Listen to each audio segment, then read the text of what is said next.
Good morning guys! For today's video, samahan niyo kami sa isa na namang exciting nature trip. Aakitin namin ang bundok ng Ayaas sa Rodriguez, Rizal. Sana hindi ako mapagod agad. Kuya Bray, ang kulit. Kuya Bray, oh. Nagsimula kami ng hike mga alas 6 ng umaga mula sa Wawa. Medyo madilim pa kaya hindi pa ganun kainit. Perfect na start!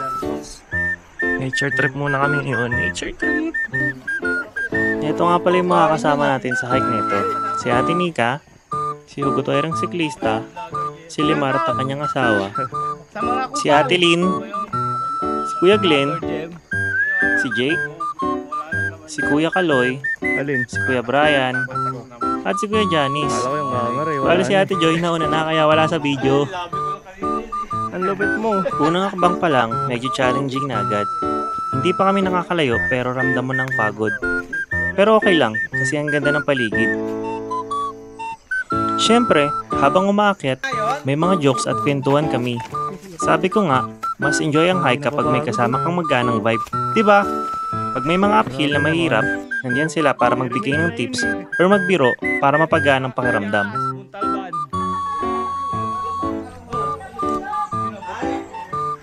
Bakit mas... Sama yan. Cancel lang. Habang umakyat kami, may mga trail runners kaming nakasabay. Grabe, ang bibilis nila. Parang kaya nilang tapusin ng bundok in one go. Sila na yata ang mga superhumans. Kami naman, chill lang. We were taking our time to enjoy the view habang umakyat. Kaya rin nagbibideo para makapahinga.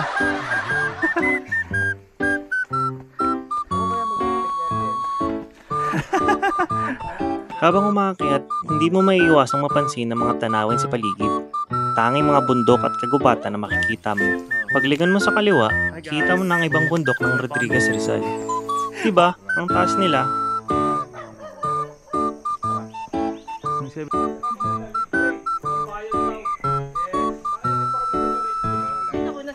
Ayun, nasama rin si video si Ate Joy. Napakatulog kasi. Hanggang dito ba naman, trangko? Ding-ding. May isa pa, tatlo yun eh. Ding-ding. Tamang pa-video nga lang pala ako dito guys. Kala mo trail runner yung pormahan no? May hydration bag pa yan guys. Para di mauhaw. Rolling! Ay, Ate Nika, hindi ko kaya yung malulain ako. Mababaw pa lang to. May motor. Bilisan nyo. Kala ko dito. Ayun, may... Dalawa lang. Oh, easy bikers din to ah. Parang kasya isang tao dyan kaya ano. Pagod. Ito naman, sabi ka naman. May mahirap yun oh. Morning guys! Siyempre, hindi kami pwedeng magpatalo. Bigla-bigla na lang kami nagpapakitang gilas. May mga nagtatakbuhan pa habang umaahon. May tayo dyan. Oo, tumatakbo kami guys. Parang mga trail runners talaga. Teka lang, sabi ko nga, hindi kami mga trail runners. Pero bakit parang gusto namin makipagsabayan? Hoy Jeremiah, tulong mo. So guys, halos kalahati na kami ng hike. And honestly, medyo ramdam na namin yung pagod. Ang bawat takbang, parang may konting timbang sa paa. Pero syempre, hindi namin tinatanggap na talo tayo. Ang ganda pa rin ng mga tanawin kaya kahit medyo mahirap na, carry pa rin. Sir, yung ano, windshield mo, basa na.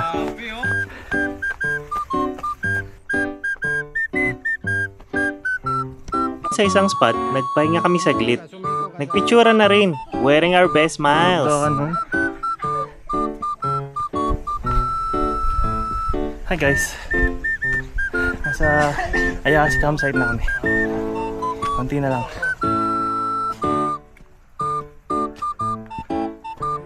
So guys, nasa campsite na kami. Ine-enjoy muna namin yung magandang tanawin. Dito, nagpahinga muna kami at iniwan ng ilang gamit bago umakyat ulit sa may summit.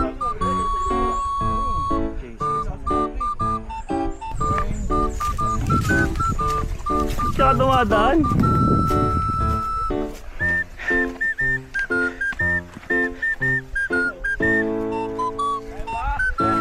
Pwede naman gumulong eh. Okay guys, papakitaan ko na naman kayo ng magic guys. Special skills. Tignan mo guys ha. Wow! Sige, ahon. Pakitang gilas yan. Tayo pa. Yes, manager.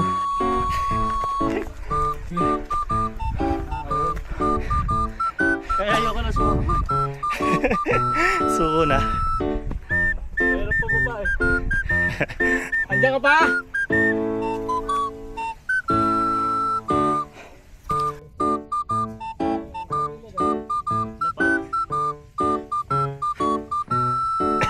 Kaya pala.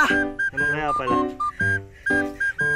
Dahil malapit na kami sa may summit, tumatarik na ang mga daan. Mag-edit eh. Medyo mahirap na rin para sa aming mga beginners.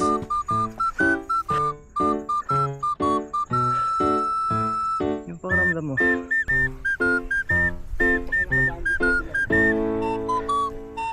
Nang makarating kami sa summit, wow, ang ganda ng view. Talaga namang sulit ang pagod. Kita mo ang buong paligid. Siyempre, hindi pwedeng hindi mag-picture dito, di ba? 1, 2, 3. 2, 1. Yeah! Pagkatapos mag-enjoy sa summit, bumaba na kami pabalik ng campsite para mag-almusal. Pero grabe, ang ganda pa rin ng view. Para pag may nadulas, kita. Ganda oh, ayan.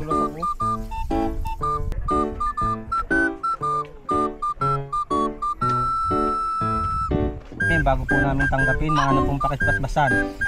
Pero hindi lang basta almusal guys. Kami na mismo ang nagdala ng mga pagkain at nag-prepare ng boodle fight. Mga 9 AM na yata kami nakarating. Grabe, sobrang gutom nga namin dito guys. After eating, syempre, kwentuhan muna bago bumaba. Paano? Ikaw. Wala ka tour guide. Dati ikaw hawa ako, ikaw malaki. Sumalit si hawa ko. Dapat dun. Ayun, wala ka tour guide oh. We spent about an hour sa campsite bago nagdesisyon na bumaba.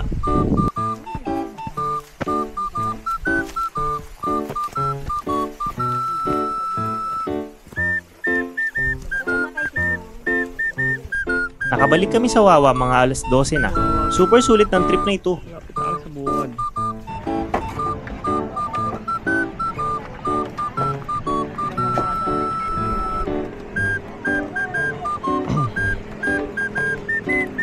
Ayun guys, tapos na ang ating hike.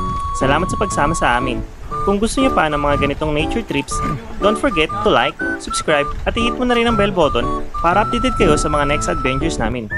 See you on the next one!